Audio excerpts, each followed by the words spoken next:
Bueno, pues muy buenas tardes a todos. Es una bendición poder estar entre ustedes para llevar a cabo la predicación de la gloriosa palabra de nuestro Dios. Es un privilegio. Reciban un caluroso, afectuoso, amoroso saludo desde Córdoba. Los hermanos están muy agradecidos con Dios por la hermandad, por los vínculos que nuestro Señor ha propiciado entre nosotros, y esa es una gloriosa bendición. Y pues qué bueno que podemos estar con ustedes, ¿verdad? Vamos a poner este tiempo en oración delante de nuestro Señor para que verdaderamente seamos edificados y alentados al amor y a las buenas obras. Nuestro buen Padre y Señor Dios, a ti te debemos la gloria y la honra y todo el honor. Gracias por la bendición que podemos en esta hora disfrutar de estar delante de tu santa presencia en la comunión de los santos, sabiendo, Señor, que tú eres el que está en medio nuestro para llevar a cabo tu buena voluntad y que seamos expuestos a tu glorioso mensaje, tu palabra de vida, tu palabra, Señor Dios, que provoca en nosotros así el querer como el hacer para que se cumpla tu buena voluntad. Queremos rogarte, Señor, que seamos confrontados, animados, alentados, ¿por qué no?, también reprendidos, y que seamos más hechos a la imagen y semejanza de tu santo Hijo Jesucristo, nuestro Señor y Salvador. Gracias por esta hora, en el poderoso nombre de Jesucristo, Señor nuestro, el Dios encarnado. Amén. Acompáñenme, por favor, con sus Biblias al Evangelio según Mateo, capítulo 11, los primeros 6 versículos. Mateo 11, 1 al 6. Y yo le he intitulado a este mensaje, Vuelve a la antigua palabra.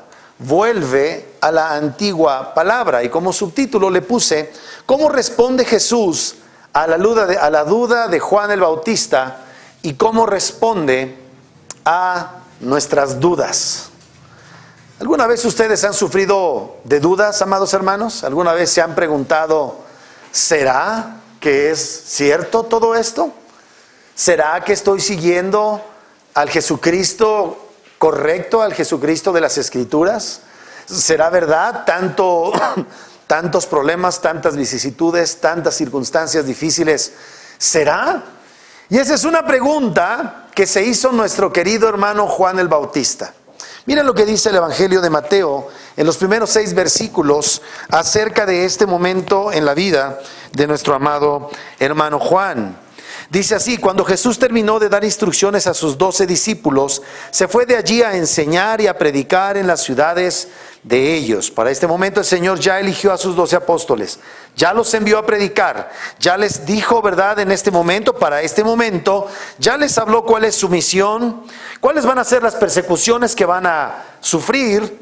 Ya les dijo también a quién es al que deben temer, no a los hombres a la hora de predicar el santo evangelio. Ya les dijo que Jesucristo no va a ser uno de quien se dé un mensaje popular, sino un mensaje impopular que va a producir división, incluso en el seno de las mismas familias. Pero también habla de las recompensas que vendrán a aquellos que reciben este glorioso mensaje y que son de alguna manera los distintivos del evangelio durante todos los tiempos. Después de llevar a cabo las instrucciones, entonces, como vimos, nuestro Señor Jesucristo, ¿verdad?, comienza a enseñar a predicar en las ciudades de ellos. No fue inmediatamente, sino que ha pasado algún tiempo, está recorriendo las regiones de Galilea. Versículo 2, y al oír Juan en la cárcel los hechos de Cristo, le envió 2 de sus discípulos para preguntarle: ¿eres tú aquel que había de venir o esperamos a otro? Qué impresionante pregunta por parte de Juan el Bautista. Es una pregunta de un hombre de fe. Juan el Bautista no es cualquiera, porque miren lo que dice nuestro Señor acerca de Juan el Bautista, acerca de su ministerio y la labor que él realizó. Versículo 9. ¿Pero qué salisteis a ver? ¿A un profeta? Sí os digo, y más que profeta. Porque este es de quien está escrito: he aquí yo envío mi mensajero delante de tu faz, el cual preparará tu camino delante de ti. De cierto os digo, entre los que nacen de mujer no se ha levantado otro mayor que Juan el Bautista, pero el más pequeño en el reino de los cielos mayor es que él. Y bueno, algún día quizás su pastor hablará acerca de a qué se refiere ese mayor que él. Pero quiero que observen qué impresionantes palabras de elogio de nuestro Señor a la obra que realizó su Espíritu Santo en este hombre que en ese momento está mostrando duda. Amados hermanos, la duda no es algo que no le pase a los creyentes. Se espera que los creyentes enfrenten el gigante de la duda. ¿Cómo va a ser probada tu fe si no es a través de circunstancias difíciles? Y cuando estamos en medio de circunstancias difíciles, la pregunta es, ¿y a todo esto dónde está Dios? Pensemos por un momento. Ahorita vamos a hablar un poquito más acerca de Juan. Pero miren la respuesta en el versículo número 4 de nuestro Señor. Respondiendo Jesús le dijo, id. ¿A quién le dijo? A los discípulos de Juan. Id y haced saber a Juan las cosas que ¿qué? Oís y veis. El orden es importante, muy importante en la Biblia. Los ciegos ven, los cojos andan, los leprosos son limpiados, los sordos oyen, los muertos son resucitados, y a los pobres es anunciado el evangelio, y bienaventurado es el que no halle tropiezo en mí. Qué impresionante. ¿Quién era Juan el Bautista? Juan el Bautista es un hombre que está ahora en el desierto. Voz que clama en el desierto, enderezad las sendas por las cuales ha de transitar el Señor. La idea es prepara, allana el camino para la venida del Mesías. ¿Con qué termina el Antiguo Testamento, amados hermanos? Con la promesa de la venida del mensajero del Señor. Y dice, vamos para allá, Malaquías capítulo número 4, unas páginas antes, encontramos que esta profecía es concretamente anunciando para dentro de 400 años, más bien como 430 años, la venida de este precursor del Evangelio. Dice, porque he aquí viene el día ardiente como un horno, y todos los soberbios y todos los que hacen maldad serán estopa. Aquel día que vendrá los abrazará, ha dicho Jehová de los ejércitos, y no los dejará ni raíz ni rama. Mas a vosotros los que teméis mi nombre, nacerá el sol de justicia, y en sus alas traerá salvación, y saldréis y saltaréis como becerros de la manada. Hollaréis a los malos, los cuales serán ceniza bajo las plantas de vuestros pies en el día en que yo actúe, ha dicho Jehová de los ejércitos. Acordaos de la ley de Moisés, mi siervo, al cual encargué en Horeb ordenanzas y leyes para todo Israel. He aquí que yo envío al profeta Elías antes que venga el día de Jehová grande y terrible. Él hará volver el corazón de los padres hacia los hijos y el corazón de los hijos hacia los padres, no sea que yo venga y hiera la tierra con maldición. Han transcurrido 400 años y de repente un día más entra Zacarías al templo y se le aparece un ángel. Esto es antes de la anunciación de nuestro Señor Jesucristo. Y entonces le habla de que Dios va a llevar a cabo lo que había prometido en Malaquías, que había prometido en Isaías acerca de este Elías que habría de venir. Y ahí empieza a haber palabra. Pero este hombre, Zacarías, no dio crédito a las cosas. ¿Y cómo probó Dios que él finalmente habría de anunciar esta verdad? Lo deja mudo. Lo deja mudo hasta que nace su hijo. Y entonces él tiene que darse a entender a través de escritos en una pizarra de cómo debían de ponerle a su hijo. Así es que Juan el Bautista era de linaje sacerdotal, dice el libro de Lucas acerca de este hombre. Pero ¿dónde encontramos a Juan el Bautista en el momento en el que él aparece en el ministerio público como precursor de la venida de nuestro Señor? Miren lo que dice Mateo en el capítulo número 3, y dice, en aquellos días, 3:1, en aquellos días vino Juan el Bautista predicando en el desierto de Judea. ¿Cómo? ¿Dónde debía estar Juan el Bautista, mis amados hermanos? En el templo. Él tenía que estar ministrando un día al año en ese altar de incienso como su padre, pero se encuentra fuera del templo. ¿Dónde? En los lugares desiertos. Hay una cosa muy bárbara, que a veces no se habla mucho de esto, pero resulta que cuando el Señor Jesucristo murió a las 3 de la tarde, las Escrituras narran que se rasgó el velo de arriba abajo, hablando acerca del acceso que nos había abierto su sangre, su muerte, a los que habíamos de creer en Él. Pero ¿sabes qué fue lo que evidenció ese rasgamiento del velo? Que ahí ya no había un arca. Ya no estaba ya habitando el arca del pacto. Estaba vacío el lugar santísimo. ¿Sabes dónde estaba aquel a quien apuntaba el arca? Crucificado fuera del campamento, llevando el oprobio de nuestros pecados. Así es que ahora vemos a un sacerdote fuera de ese sistema pervertido en el desierto, predicando la venida del Señor, donde debía, lógicamente, estarse predicando acerca de la venida del Señor, allá con el sistema de los sacrificios levíticos. Pero encontramos a un descendiente sacerdotal, ¿verdad?, llevando a cabo esta labor en el desierto y no matando sacrificios, sino ustedes saben que cuando el Señor Jesucristo aparece, capítulo 1 del Evangelio según San Juan, ¿cómo menciona Juan el Bautista a nuestro Señor? He aquí el Cordero de Dios que quita el pecado del mundo. No se estaban llevando a cabo los sacrificios que quitaban el pecado del mundo allá en Jerusalén. Aquí estaba el Cordero para ser bautizado. Qué impresionante. Ponte a pensar en eso. Era un hombre que estaba en contra de ese sistema corrupto. ¿Sabes que había tres principales partidos opuestos a Cristo de una manera abierta? Los fariseos, capítulo 3 del Evangelio de San Juan, ya lo vimos. Había un principal llamado ¿cómo se llama? Leímos ahorita de Nicodemo, aunque él no era enemigo de Jesús, pero su secta de los fariseos era enemiga de Jesús. Estaban también los herodianos, que era el partido político colaboracionista de los romanos ahí en Israel, en lo que era Judea. Y se encontraban los fariseos, ya hablamos de ellos en la mañana. Y resulta que estos saduceos solamente creían en la inspiración de los 5 libros de la Torá: Génesis, Éxodo, Levítico, Números y Deuteronomio, y todo lo demás lo desechaban.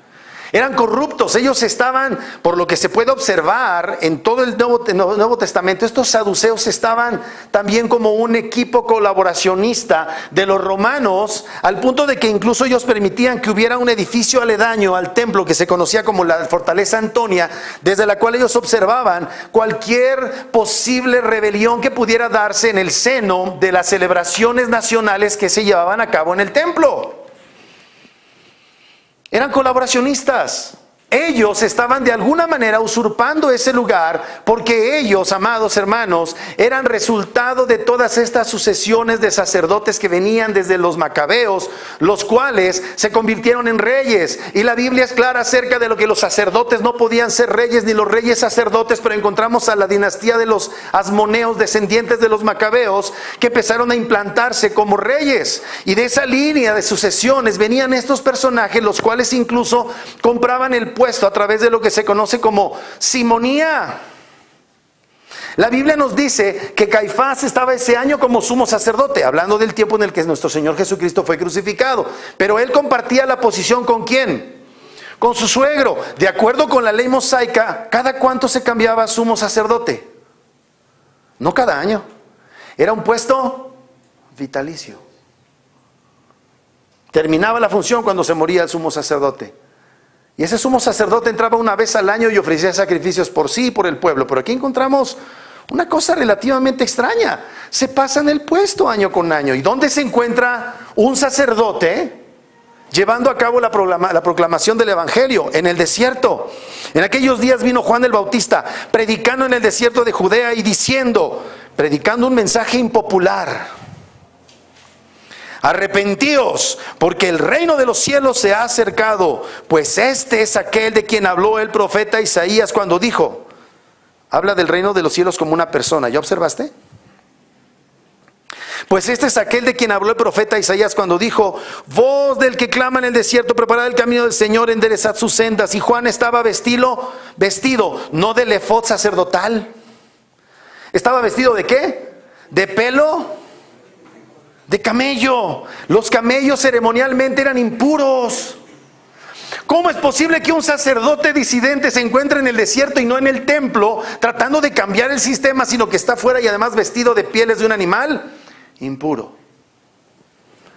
porque él estaba manifestando su protesta contra aquellos vestidos hermosos. Mira, si los fariseos, dice la Biblia, que tenían vestidos hermosos y la gente los veía con admiración, no solamente por su supuesta hiperdevoción, sino por sus vestidos hermosos. Aquí teníamos, ¿verdad?, a un grupo de sacerdotes cuya hermosura externa de vestidos no se correspondía con su persona interna.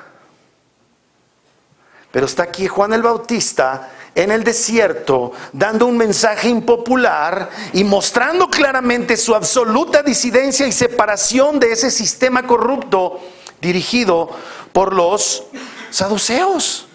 ¿Era un hombre valiente? Era ciertamente un hombre imbuido, un hombre lleno de denuedo por Dios, su palabra, celoso de la gloria de Dios, celoso porque sabía que allá en el templo se estaban llevando a cabo sacrificios de los que Dios estaba hastiado. Ya desde Isaías encontramos eso. 700 años antes de la venida del Señor, alrededor de unos 180 años antes de la caída de Jerusalén, no, un poquito más, como 120 años menos, 120 años antes de la destrucción del templo de Jerusalén, ya el Señor dice: ¿quién les pidió esos sacrificios? Me tienen harto. Y ahora la nación está exactamente así. Pero Juan el Bautista, lleno del Espíritu Santo, está predicando un mensaje impopular. ¿Cuál era la característica de los profetas del Antiguo Testamento? Los verdaderos hablaban de arrepentimiento. Pero ¿qué es lo que la gente quería oír? Estos de los que dice el profeta, ¿verdad? Ustedes profetas falsos, dicen paz, pero no hay paz. Y aquí está uno de los profetas del Antiguo Testamento. Esto provocó una tremenda revuelta en el sentido espiritual en el pueblo, porque después de 400 años aparece uno que era sacerdote hablando como hablaban los del Antiguo Testamento, y esto provocó un gran revuelo y la gente concurrió ¿a dónde? Al desierto. Y ahí encontró a un hombre predicando acerca del reino de los cielos, mostrando con claridad esta idea de que no solamente no estoy de acuerdo con lo que se está haciendo allá, predico una cosa diferente de lo que hablan allá, y manifestando con mi vestimenta que lo que debemos tener en nuestros corazones es esta noción de nuestra impureza. Por eso es necesario arrepentirse. Por eso es necesario escuchar este mensaje tremendo. Arrepentíos porque el reino de los cielos se ha acercado. Versículo 4, y Juan estaba vestido de pelo de camello, y tenía un cinto de cuero alrededor de sus lomos, y su comida era langostas y miel silvestre. Y por cierto que no eran langostas termidor de Miami, O sea, porque acuérdense que eso era también un alimento impuro. Ellos no podían comer ningún tipo de animal acuático que no tuviera escamas. Así es que no se refiere a esas langostas, ¿verdad?, que les rompes la tenaza y va para adentro la inmundicia. Qué ricas son, ¿verdad? Entonces, no era eso, eran grillos, chapulines. Era mexicano, se me hace, ¿verdad? Porque ese era un animal puro. Y eso es lo que comía, langostas. Pero no solamente comía langostas, comía miel silvestre. Ahora, la miel silvestre, mi amado, no era miel de abeja, porque era un desierto. Para que haya miel silvestre, ¿qué tiene que haber? Árboles frutales, fanerógamas, las cuales produzcan miel. Pero no había ni abejas ni árboles fanerógamos. Ahí no. ¿Qué tipo de miel era? Era miel datilera. Era una miel producto de los dátiles. Había muchas palmeras datileras en la zona de Jericó. Y ahí se le llama la ciudad de las palmeras, en las cuales se recogía miel de dátil. Así es que eso era lo que consumía, pero los fariseos y los saduceos veían con horror ese tipo de miel, porque decían: es que eso es lo que comen las larvas de los gusanos. Así es que aquí encontramos a un personaje que tenía un tipo de alimentación con la cual también él se distinguía. De acuerdo con la ley levítica, ¿qué debían comer los sacerdotes?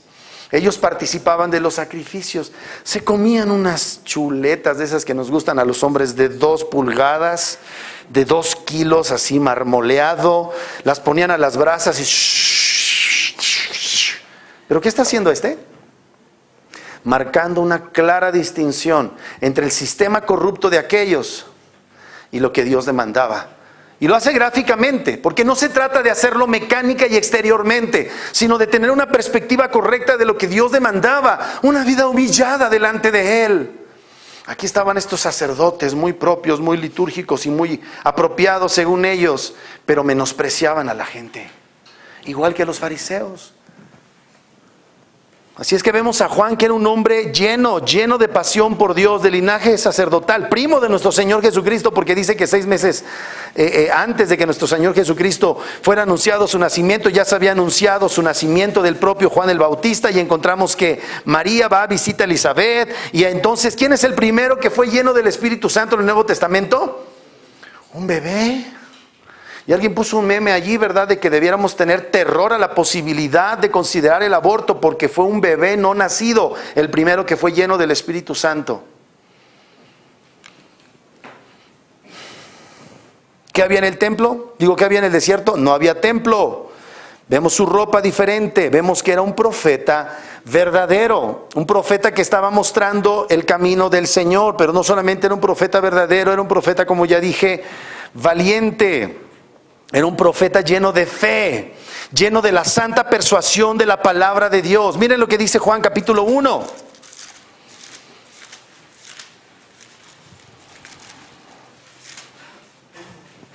Juan 1, versículo número 6. Hubo un hombre enviado de Dios, el cual se llamaba Juan. Versículo 7, este vino por testimonio, para que diese testimonio de la luz, no de sí mismo, a fin de que todos creyeran por él. No era él la luz, sino para que diese testimonio de la luz. Y aquí hay un secreto de cómo se debe predicar el Evangelio.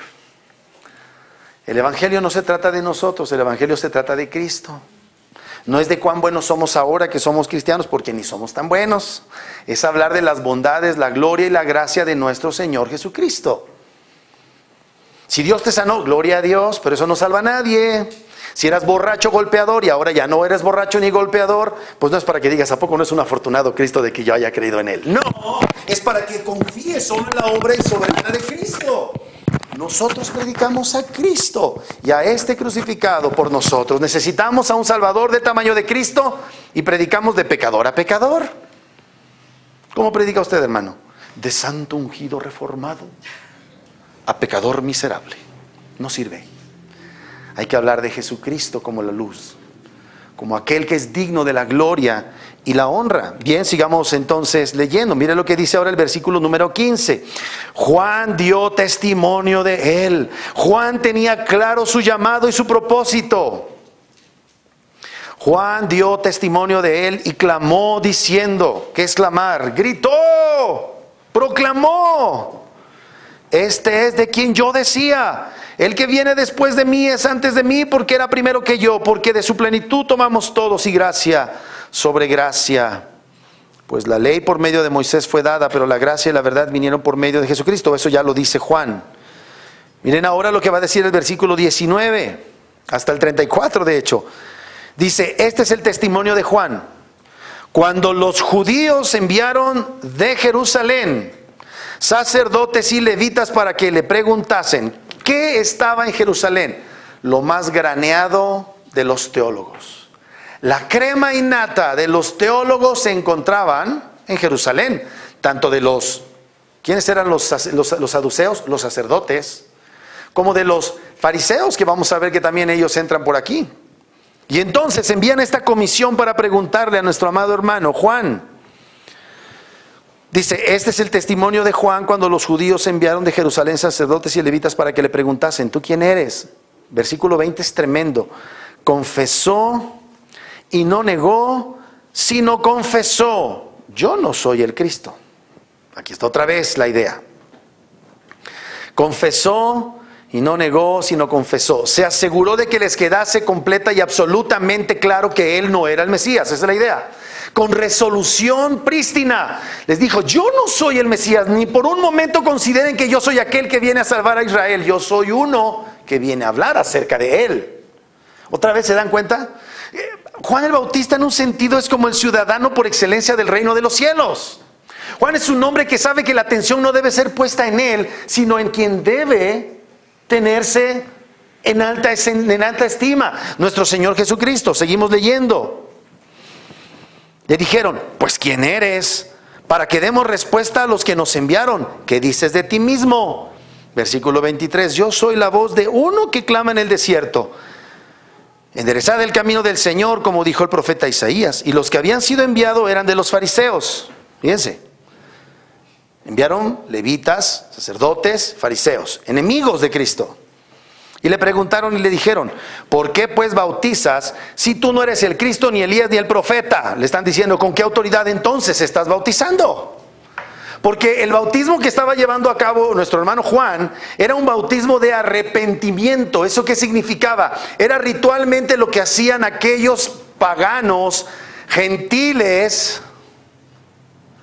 que estaban incorporándose a la ley de Abraham, Isaac y Jacob, a la ley del Dios de Abraham, y que eran circuncidados, y entonces se llevaba a cabo un baño ritual para ser incorporados al pueblo de Israel. ¿A quién le está predicando Juan el Bautista? A los judíos. ¿Qué es la implicación de lo que él está diciéndole a los judíos cuando les dice a los judíos que ya habían sido circuncidados, cada uno de ellos al 8º día, de acuerdo con el capítulo 17 de Génesis? Les está diciendo, ustedes son circuncidados, pero son igual de paganos que los que están allá afuera. Así es que vengan y hagan el ritual para que sean señalados como verdaderos judíos. ¿Sí me estoy explicando, amados? Esto es tremendo. Él está trayendo está provocando así aquí hay un enigma envuelto en un acertijo, y dicen, ¿cómo? ¿De qué se trata? ¿Quién era él? Un sacerdote. Y está diciéndoles, arrepiéntanse. ¿Dónde aparece Elías? Aparece en el libro de Reyes, Primera de Reyes. ¿Y cómo aparece? Súbitamente. ¿Y qué está haciendo? En el reino del norte está reprendiendo a los idólatras del reino del norte, quienes no se conformaron con tener 2 lugares de adoración simultáneos, alternativos a Jerusalén, sino que además se entregaron a la idolatría de la tierra, dice ahí. Y adoraban a Acera y a Baal y a Moloch y a Milo, todos los que se te puedan ocurrir. Y ahí aparece Elías y les dice, arrepiéntanse. Y tú sabes que el momento culmen de la actividad profética de nuestro hermano Elías, además de ser predicador, es cuando él lleva a cabo esta confrontación con los sacerdotes de Baal, ¿te acuerdas? ¡Qué tremendo! Esa es la idea de la aparición de este varón, Juan el Bautista, hablándole a una nación que esperaba al Mesías, pero que estaba enredada en un montón de leyes adicionales por parte de los fariseos, que tenían que ir a llevar a cabo los rituales de la ley, que eran realizados y ofrecidos por un sistema corrupto de saduceos. Y aquí está diciéndoles, ustedes necesitan llevar a cabo un lavado ritual porque son igual de paganos que los otros. Por eso comienza diciéndoles, arrepiéntanse. ¡Qué impresionante! Sigo leyendo. ¿Cuál le respondió? Diciendo, yo bautizo con agua, mas en medio de vosotros está uno a quien vosotros no conocéis. Esta misma expresión va a aparecer en el capítulo número 9, cuando Dios sana a un ciego de nacimiento. Y estos le dicen, ¿cómo te sanó?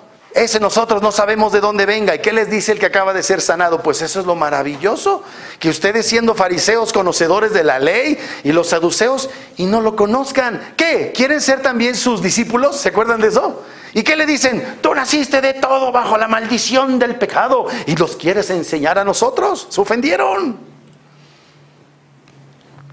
Juan era un valiente. Este es el que viene después de mí, que es antes de mí, del cual yo no soy digno de desatar la correa del calzado. Estas cosas sucedieron en Betábara, al otro lado del Jordán, donde Juan estaba bautizando. El día siguiente, el siguiente día, vio Juan a Jesús que venía a él y dijo, he aquí el Cordero de Dios que quita el pecado del mundo. ¿Quién lo dijo? Un sacerdote.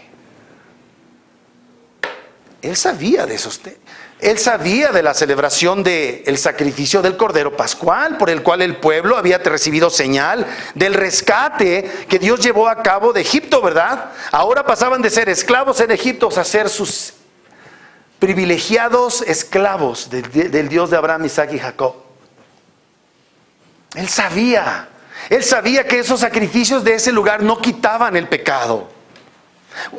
Vez tras vez, año tras año, en cada ocasión, en cada fiesta, aunque hubiera celebración de gozo por las fidelidades de Dios, sacrificio, animal sacrificado, un animalito sacrificado, siempre recordando, siempre trayendo a memoria, eres un pecador, necesitas expiación por tu pecado, hay necesidad de sangre por tus maldades y tus iniquidades. Él sabía, él era sacerdote, y ahora él, calificado por Dios, señala a Cristo y dice, este es, no el Cordero Pascual, que es sacrificado año con año en la Pascua. Este sí resuelve el problema de pecado. ¿Qué hace el pecado, mis amados hermanos, en relación con Dios? Separa de Dios. La Biblia dice que nuestro pecado, yo no soy tan malo, yo no mato a nadie. La Biblia dice que Dios le duele su vista de ver nuestros pecados. Si no tuviéramos a Cristo como el Cordero de Dios que resolvió ese asunto, cada minucia que tú y yo cometemos desde nuestra perspectiva, que ofende a Dios, y jugamos, ay Dios, no exageres, no es para tanto, pues es que tanto es tantito. La Biblia dice que Dios esconde sus ojos de eso.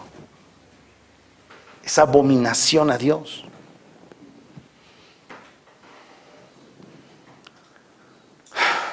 Y ahora tenemos al profeta Juan el Bautista, muy notorio, no hizo un solo milagro,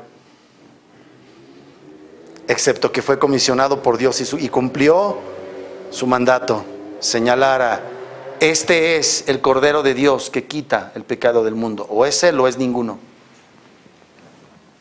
Amado hermano, ¿en quién está puesta tu fe? ¿En tu buen comportamiento? Cometes pecado y te vas de la congregación, ya no quiero, te hacen una grosería a los hermanos, ya me voy. La Biblia dice, maldito el hombre que confía en el hombre. Pero nos dice también, he aquí el Cordero de Dios que quita el pecado del mundo. Les decía yo hace rato a los hermanos, cuando vemos flagrantemente los pecados de nuestros hermanos, lo más fácil es decir, mira nada más cuánto peca, pero lo correcto bíblicamente es ver en ellos en un espejo y entonces recordar lo que el Señor dijo, misericordia quiero y no sacrificio. ¿Qué ves de tus hermanos que te parece ofensivo? Hay cosas en ti y en mí que son igual de ofensivas, amado hermano, y solamente tenemos una provisión, el Cordero de Dios que quita el pecado del mundo. Y ahí está Juan, fuera de lugar, vestido inapropiadamente, dando un mensaje que es ofensivo y diciéndoles a los judíos, circuncidados pero igual de paganos que los demás, arrepentíos, porque el reino de los cielos se ha acercado.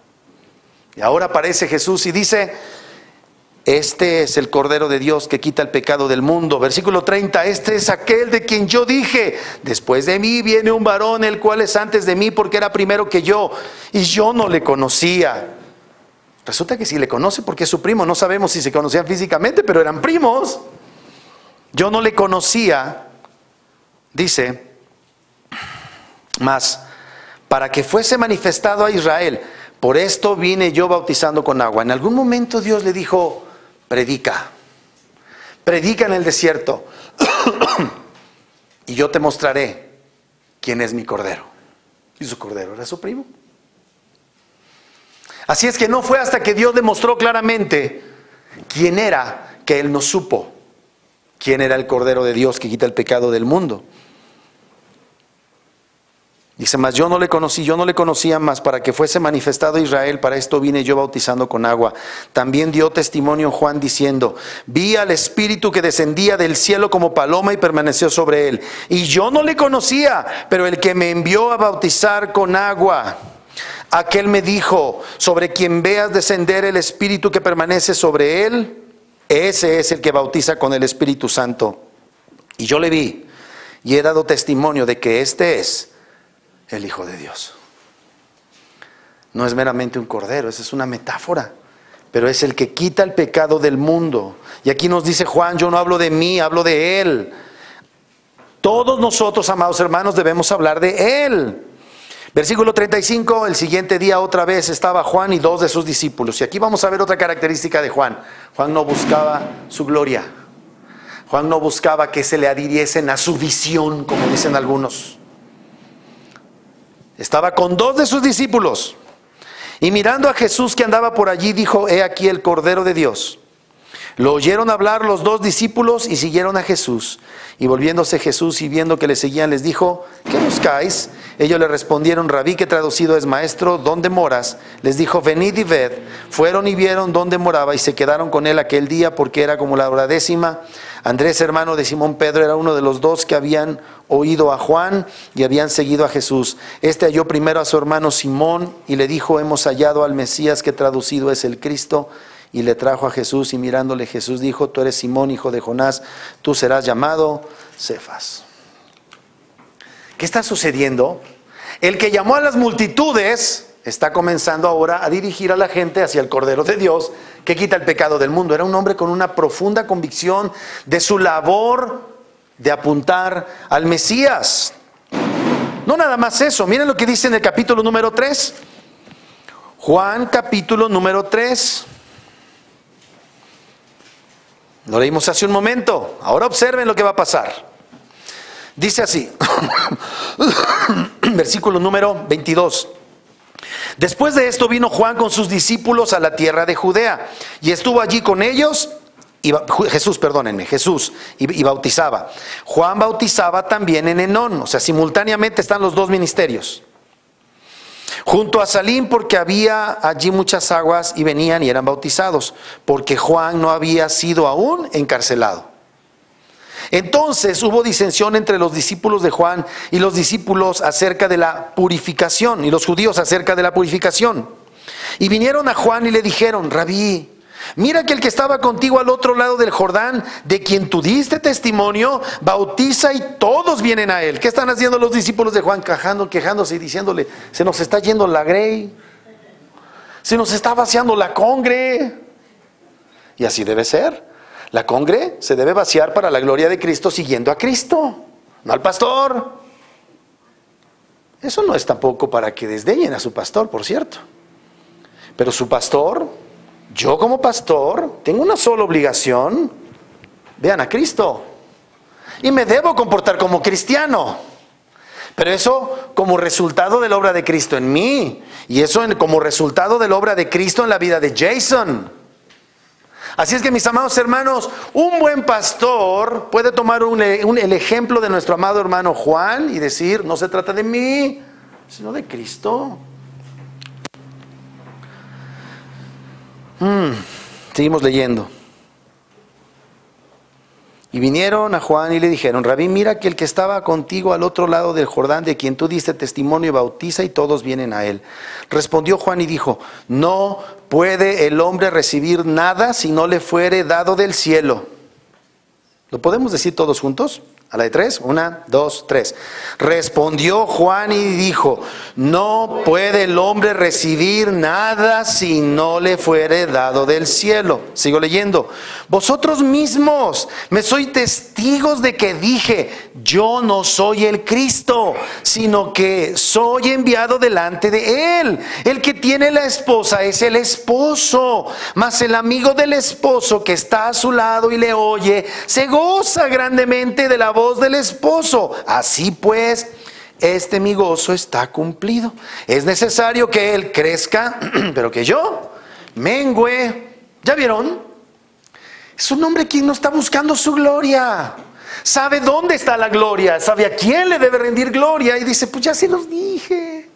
De hecho, el Señor Jesucristo, unos cuantos versículos antes de cuando, se los voy a mostrar para que no digan, miren lo que va a pasar en Mateo, unos poquitos versículos antes de Mateo 11.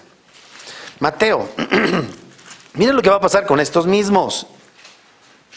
Hablando, es Mateo número...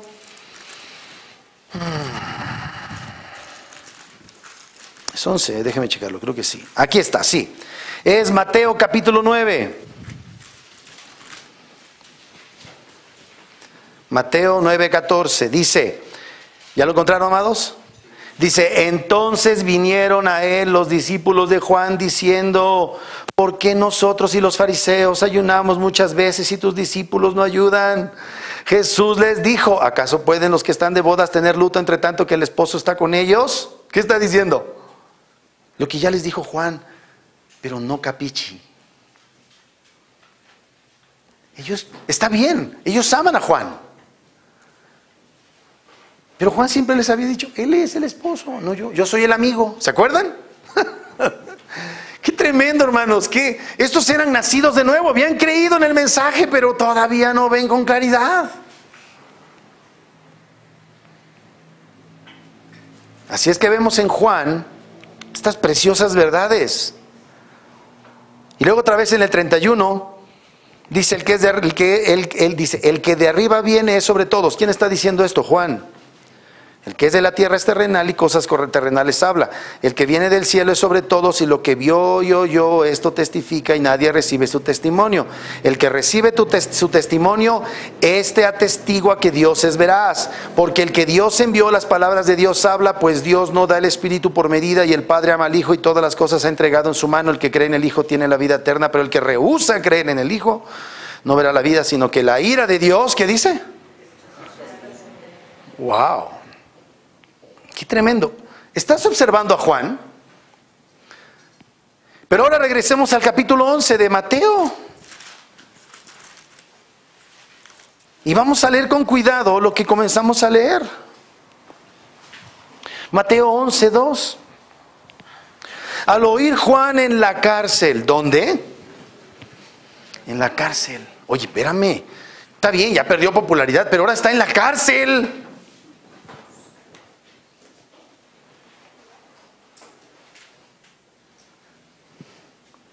Está en la cárcel y tiene dudas. Al oír Juan en la cárcel los hechos de Cristo, le envió a sus discípulos para preguntarle: ¿eres tú aquel que había de venir? ¿O esperamos a otro? Yo te pregunto, ¿Juan era un inconstante de doble ánimo, según Santiago? Pero Juan tenía duda. Amado hermano, se espera que los creyentes sean probados con la duda. El Señor Jesucristo no nos miente. Él le dijo en las bienaventuranzas a sus discípulos: bienaventurados sois cuando por mi causa os vituperen y os persigan y digan toda clase de mal contra vosotros, mintiendo. Porque una cosa es que nos persigan por andar haciendo cosas que no debemos, y otra cosa es que tengamos la causa de Cristo tan metida en el corazón y en la mente, que esto produzca rechazo, insultos y una serie de cosas. La pregunta sería: ¿por qué te están persiguiendo? ¿Por qué tienes los problemas que tienes? ¿Por la causa de Cristo o por nuestra falta de sabiduría y de sensatez? Me inclino a pensar que es lo segundo. Pero aquí les dice a los discípulos: bienaventurados sois cuando por mi causa os vituperen, les amontonen un montón de epítetos negativos y os maldigan y digan toda clase de mal contra vosotros, mintiendo. Gozaos y alegraos, porque vuestro galardón es grande en los cielos, porque así persiguieron a los profetas que fueron antes de ustedes. Y luego encontramos a Santiago. ¿Cómo comienza Santiago, hermanos? Bienaventurados cuando todo les vaya bonito, les vaya muy bien. Qué bonito es cuando tengas siempre chequera que tengas tu chequera llena de dinero y el carro no te falla porque lo acabas de comprar de la agencia y todavía huele bonito el carro porque lo sacaste de la agencia. Después de 3 años el carro huele a extremidad inferior. Mira cómo dice nuestro amado hermano, el apóstol, no es apóstol, el pastor de la iglesia. Versículo 2 del capítulo 1 de Santiago: hermanos míos, tened, otra versión dice: considérense, hermanos míos, tened por sumo gozo cuando os halléis en diversas pruebas. La idea es cuando se encuentren rodeados de muchas pruebas. Ahí es cuando te debes considerar, ¿qué cosa? Muy bendecido. Eso es lo que quiere decir la palabra bienaventurado. Macarios. ¿Qué problemas enfrentaste esta semana? Hermano amado, esta semana dudaste: ¿será cierto? ¿Será cierto lo que nos enseñas de eso? ¿Será cierto lo que dice la Biblia? ¿Será? Porque me ven mis familiares y me dicen: mira, nada más estabas mejor cuando eras católico romano. Mira nada más ahora cómo te va como cristiano. Regrésate. Y era lo que les decían a los creyentes De acuerdo con el libro de Hebreos, regrésense, miren cómo les está yendo. Aquí está el templo, aquí está la gloria de los sacrificios. ¿Y qué dice el autor de Hebreos? No, hermanos, por favor, no regresen a eso. Manténganse fieles, perseverando en el mensaje. Uno solo, Cristo Jesús. Dios se hizo hombre y vivió entre nosotros. Cumplió perfectamente la ley. Murió en una cruz por nosotros los pecadores que violamos la ley. Fue sepultado y resucitado al tercer día. Y ascendió a los cielos con poder y gloria. Se sentó a la diestra del Padre y de allá volverá para juzgar a los vivos y a los muertos. Y es el mismo mensaje. Lo estábamos viendo en el credo. No, pero yo tengo unos problemas tremendos. Tú no sabes cómo es mi esposo. Tú no sabes cómo son mis hijos. Tú no sabes cómo es mi jefe. Tú no sabes cómo son los del PRI, los del PAN. Tú no sabes. Amados hermanos, si tú has creído en Cristo, en el Cordero de Dios que quita el pecado del mundo, te debes considerar como muy bendecido cuando estás rodeado de diversas pruebas. Eso prueba que eres hijo. Preocúpate si no tienes pruebas. Pedro lo va a decir. Hermanos, es necesario que su fe, que es muchísimo más valioso que el oro, y así como el oro se prueba a través del fuego, que su fe sea probada, para que quede claro que esa fe es la fe genuina. ¿Cómo sabrás que eres creyente? ¿Cómo sabrás que has nacido de nuevo si no es probada tu fe, amado hermano? Lo más fácil es retraerse y decir ya no. Y lo entiendo si no has nacido de nuevo. Pero si has nacido de nuevo, por la gracia, por el poder de Dios y de la fe, llegarás a tu destino. Dios nunca nos mintió. Y aquí está Juan el Bautista, un hombre fiel, un hombre que mostraba fidelidad a Dios, a carta cabal, en una cárcel. Pudo aceptar la falta ya de discípulos a su lado, el abandono de los discípulos, pero ahora está en la cárcel. Y sabes, a 2 capítulos más adelante le van a cortar la cabeza. Y él le pregunta a nuestro Señor: ¿eres tú al que había de venir o esperamos a otro? ¿Esperas a otro, hermano? No esperes. Ya vino. Ya vino.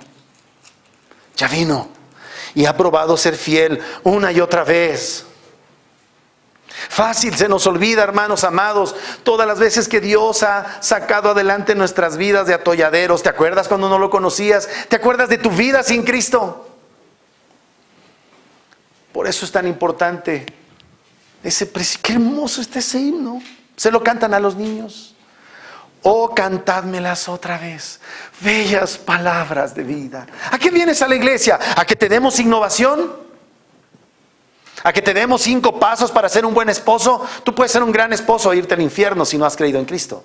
Tú puedes ser un gran empresario y te vas al infierno si no has creído en Cristo. Amados, estamos hablando de la persona más gloriosa, el Hijo de Dios que se hizo hombre, el Cordero de Dios que quita el pecado de en medio para que tú tengas una relación con el Dios eterno de los cielos y que vivas una vida de disfrute, no aquí en la tierra, cuando venga por nosotros. Porque Él volverá.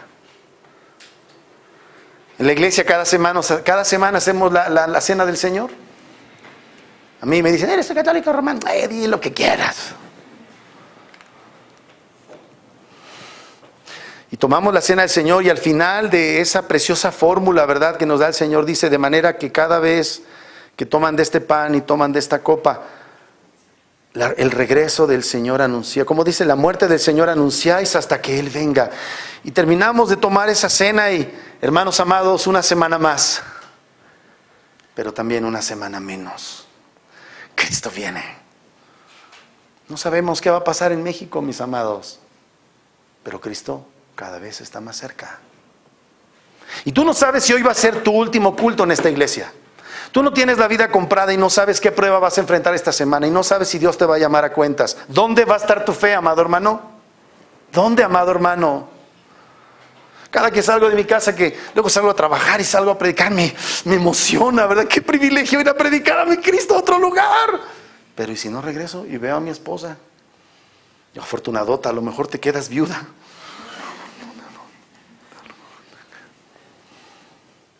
Y veo a mis hijos. Y ayer al último que me despedí fue a mi Lalo y le di un beso. Y me dio un beso. Yo no sé si será la última vez que le daré un beso a mi hijo. Pero sí sé una cosa. El Cordero de Dios que quita el pecado del mundo me ha reconciliado con su Padre. Y tengo la vida eterna por mi Cristo. Y no me importa. Bueno, ya hasta que cuando llegue yo me va a importar, pero en este punto no importa lo que pase, Dios ha sido fiel. Y siempre me ha regresado a estas bellas palabras de vida. ¿Dónde está tu corazón, hermano, cuando eres probado? Si no te estás llenando de la palabra y te estás llenando de noticieros, te tengo malas noticias, vas a sucumbir. Si no te estás llenando de la palabra de Dios y te estás llenando de Facebook, amado hermano, Facebook no te va a alcanzar para las pruebas. Ni WhatsApp, ni, ¿cómo se llama el otro? Instagram. No alcanza, no alcanza, no alcanza. Pero las bellas palabras de vida son la respuesta de Cristo a las dudas más tremendas. Mira lo que le dice.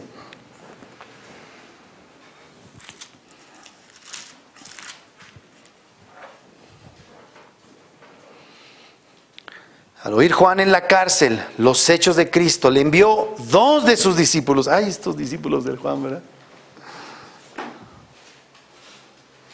Para preguntarle, ¿eres tú aquel que había de venir o esperamos a otro?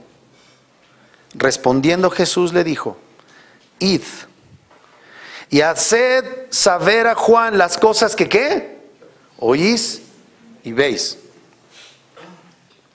Para poder ver hay que oír. Yo les enseño algo a los hermanos de Córdoba. Los cristianos vemos por los oídos. ¿Qué estás oyendo, hermano? ¿Cómo le? ¿Pasito qué? Pasito. La canción esa que luego canta, pasito. Esa es nuestra época, hermana. No, ahorita es pasito, no sé qué. ¿Qué música estás metiendo a tu casa, a tu corazón? ¿Qué reportes estás recibiendo, hermano? ¿Sabes? Tu celular puede ser tu peor enemigo, tu mejor aliado. Tu celular puede tener una aplicación que te lea la Biblia y que llene tu corazón de la santa palabra. ¿Cómo responde el Señor? No le dice, no, asegúrenle que yo soy, de veras, por esta. No, no hizo eso el Señor. Le dijo, repórtenle lo que oyen y lo que ven. Muchos querían ver para creer, pero el Señor dice, si no nacieres de nuevo, no puedes ver el reino de los cielos. Y el reino de los cielos entra por los oídos, por el mensaje de Cristo.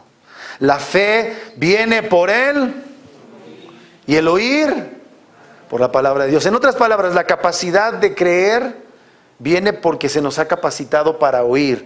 Y lo que nos capacita para creer y oír es la misma palabra. ¿Tú crees, amado hermano, que por 2 horas que pasas en la congregación estás listo para enfrentar las diversas pruebas a las que el Señor te va a someter para probar tu fe?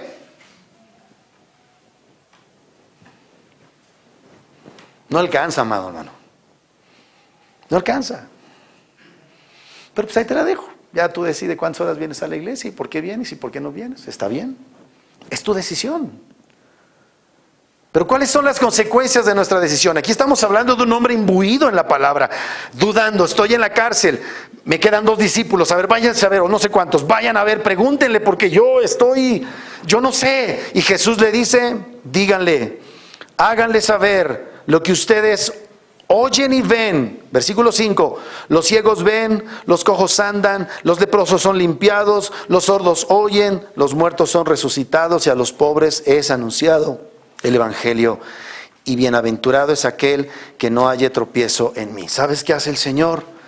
Tú, profeta, que conoces las sagradas escrituras antiguas, vuelve a ese mensaje antiguo. ¿Saben dónde están estas palabras?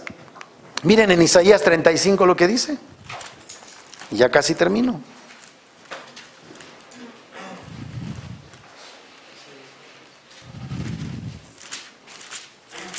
Y es hermoso esto, hijo. Aquí habla Isaías 700 años antes de la venida de nuestro amado Señor Jesucristo.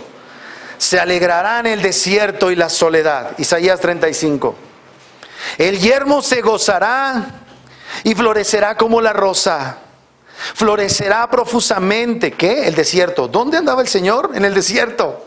Florecerá profusamente y también se alegrará y cantará con júbilo. La gloria del Líbano le será dada, la hermosura del Carmelo, de Sarón. Ellos verán la gloria de Jehová, la hermosura del Dios nuestro. Fortaleced las manos cansadas, afirmad las rodillas endebles.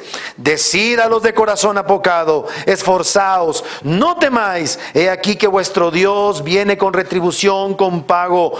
Dios mismo vendrá y os salvará. ¿De quién está hablando? De nuestro precioso Cristo. Entonces, los ojos de los ciegos serán abiertos y los oídos de los sordos se abrirán.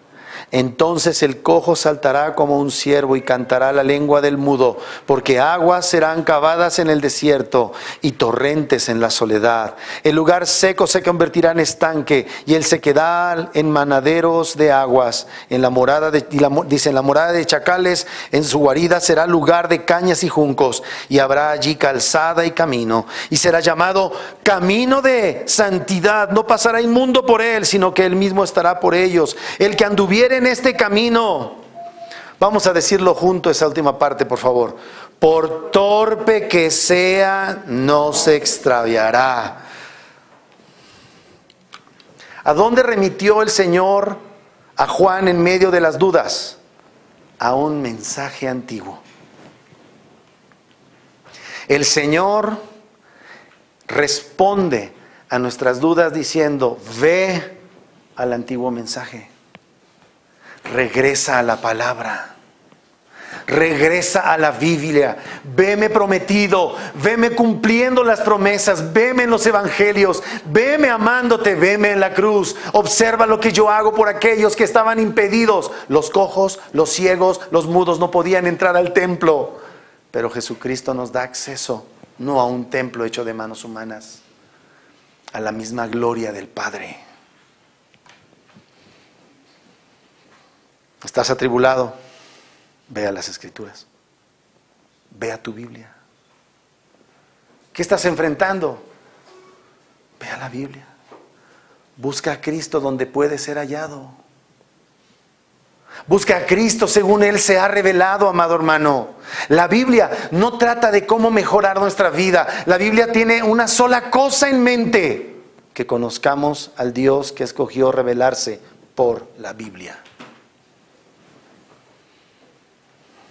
Ve y busca a Cristo. Jesús no fue personalmente a consolar a este hombre, pero le mandó el mensaje. Escucha el mensaje. No solamente queda ahí, mira lo que dice en Isaías 61. Y ahí encontramos precisamente lo que el Señor menciona en Mateo 11.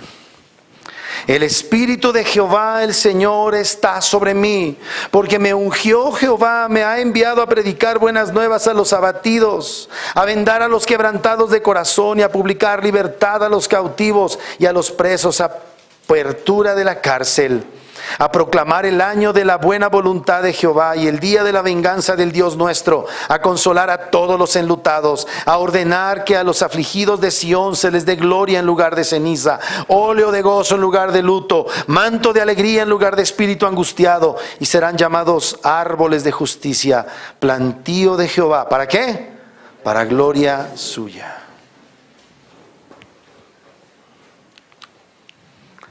La razón de ser de las pruebas es que vuelvas a este precioso mensaje antiguo. Te hablaba yo de los Hebreos y con esta porción termino. Hebreos capítulo número 2.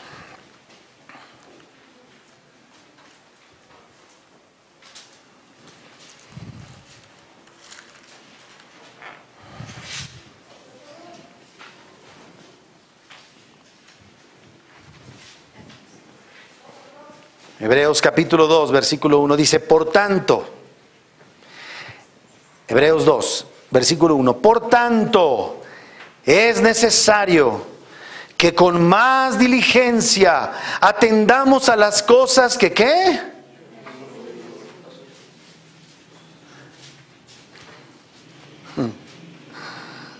No sea que nos deslicemos. Porque si la palabra dicha por medio de los ángeles, está hablando de la ley en el Horeb, porque si la palabra dicha por medio de los ángeles fue firme y toda transgresión y desobediencia recibió justa retribución, versículo 3, ¿cómo escaparemos nosotros si descuidamos una salvación tan grande? La salvación se pierde. No. Escucha lo que dice después, la cual, habiendo sido anunciada primeramente por el Señor, nos fue confirmada por los que la oyeron, testificando Dios juntamente con ellos, con señales y prodigios y diversos milagros y repartimientos del Espíritu Santo, según su voluntad. ¿Qué te va a sostener en medio de las pruebas y de las dudas? Vuelve al mensaje que te dio vida. Vuelve a la Biblia. Siempre habrá motivos de tropiezo y el Señor termina diciendo eso acerca de nuestro amado hermano. Bienaventurado el que no haya tropiezo en mí. Amado hermano, tienes bellas palabras de vida. ¿A dónde vas cuando estás en prueba? Ve al mensaje de la salvación. Ve a Cristo, que es el mensaje vivido, que es el mensaje hecho hombre, y vuelve a Él. No importa lo que te esté pasando, no importa cuán doloroso sea, ve a Cristo, porque solamente así, por su palabra, resolvemos las dudas que a veces, frecuentemente más bien, enfrentamos. No hay soluciones mágicas, pero está ver a Cristo, ver su salvación, ver su fidelidad, ver que Él ha cumplido su santa palabra. Ve a Cristo, ve a su mensaje. Dios bendiga su palabra. Oremos. Nuestro amado y buen Señor, te damos a ti la gloria y la honra por tu santa palabra. Nuestro buen Señor y Padre, ¿a quién tenemos en los cielos sino a ti? Y fuera de ti no queremos nada, Señor. Pero a ti te conocemos según tu santa palabra. Así es que te suplicamos, Señor, que en medio de las pruebas, luchas que vamos a enfrentar y que hemos enfrentado y que pueden provocar en nosotros duda, Señor, que volvamos a tu santa palabra, a ser alentados como fue alentado nuestro amado hermano Juan, y que aunque él murió finalmente, Señor, de una manera terrible desde nuestra humana perspectiva, tú le elogiaste, Señor, y cumpliste en él tu propósito. A ti, Señor Dios, te debemos la gloria y la honra, y a nadie más. Para ti vivimos, en ti somos, nos movemos, y queremos, Señor Dios Padre, que cada momento de nuestra vida verdaderamente sea para alabanza de tu gloria, y que tu santa hermosura, Señor Dios, empiece a ser vista en nuestro actuar, en nuestro hablar. Padre, gracias por las pruebas. Gracias por la gracia en medio de las pruebas. Gracias por la gracia de tu santa palabra en medio de las pruebas, pero también en medio de los disfrutes y los placeres. Gracias porque nos has concedido tantas cosas buenas. En el nombre de Cristo Jesús. Amén.